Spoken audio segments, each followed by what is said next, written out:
웃자, 웃자, 또 웃자. 영웅시대 아침 편지입니다. 사랑하는 영웅시대 가족 여러분, 여러분은 하루에 몇 번이나 웃으시나요? 거울을 보며 혼자 웃어보셨나요? 일상 속에서 누군가의 말에 자주 웃음이 터졌는지, 아니면 아직 한 번도 웃지 못한 채 하루를 시작하셨는지 궁금합니다. 웃음은 우리가 흔히 기분 좋을 때 나오는 표정이라고 생각하지만 사실은 그 이상입니다. 웃음은 몸과 마음의 면역력을 높이고 세포를 활성화시키며 심지어는 수명을 연장시키는 강력한 힘을 갖고 있습니다.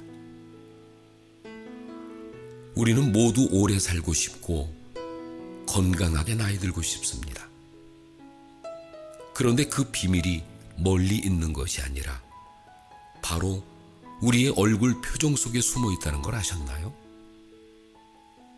피와 땀을 바쳐 아프리카 사람들을 위해 일생을 바친 슈바이처 박사는 90세까지 건강하게 살았습니다. 가난한 이들의 어머니 마더 테레사는 87세까지, 사랑과 헌신의 상징인 나이팅게일 역시 90세까지 건강하게 살다 가셨습니다. 이들 모두의 공통점은 단 하나, 사랑과 웃음을 나누는 삶을 살았다는 겁니다. 영국 가수 제임스 윌 씨는 이렇게 말했습니다. 웃는 사람은 웃지 않는 사람보다 더 오래 산다. 하지만 실제로 건강이 웃음의 양에 달려있다는 것을 아는 사람은 거의 없다. 그렇습니다. 얼마나 자주, 얼마나 깊이 웃느냐가 우리의 건강과 행복을 좌우합니다. 하루에 한두 번 억지로라도 웃어보는 것이 그냥 무표정하게 지내는 하루보다 훨씬 더 큰 선물이 됩니다. 하지만 나이가 들면 웃음은 점점 줄어들죠. 어린 시절에는 사소한 일에도 깔깔대며 웃었지만 인생을 살면서 걱정과 책임, 무거운 생각들이 늘어나면서 웃음을 점점 잃어갑니다. 몸이 굳어가는 것을 막기 위해 스트레칭을 하듯 웃음을 지키기 위해서라도 의식적인 노력이 필요합니다. 가끔은 거울 앞에서라도, 심지어는 억지로라도 웃어야 합니다.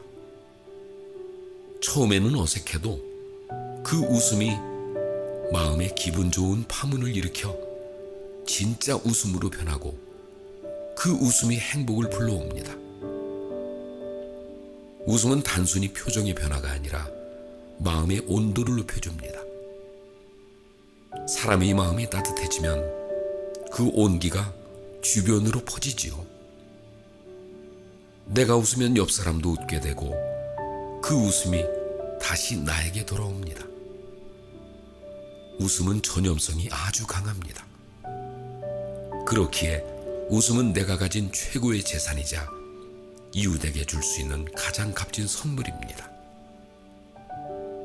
또한 인생을 바라보는 시선에서도 웃음은 중요한 역할을 합니다. 젊을 때는 내일이라는 시간이 끝없이 주어질 것처럼 느껴집니다.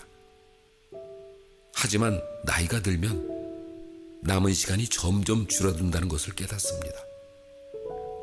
그래서 하루하루를 더 소중하게 여기게 되고 웃음과 행복을 미루지 않게 됩니다.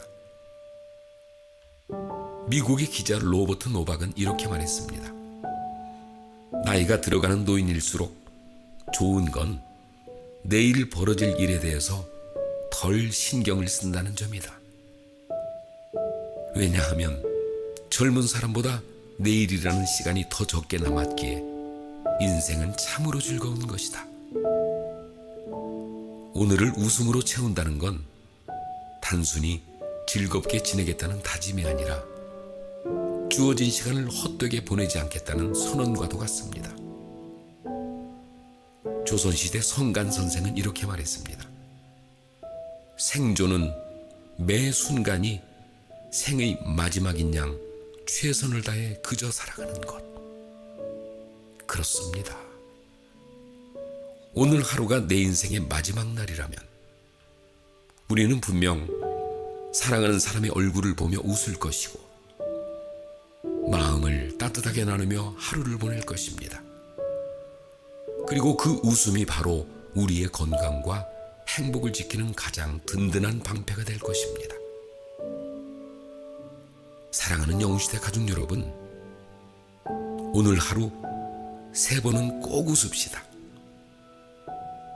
아침에 하루를 시작하면서 한 번, 누군가와 대화를 나누며 한 번, 그리고 잠들기 전 스스로를 바라보며 한 번, 그 3번의 웃음이 여러분의 하루를 바꾸고 그 하루가 모여 인생을 바꿀 것입니다. 웃자, 웃자, 또 웃자. 그 웃음 속에 우리의 젊음과 건강, 그리고 행복이 숨어 있습니다. 오늘도 건강하게 행복하게 건행입니다.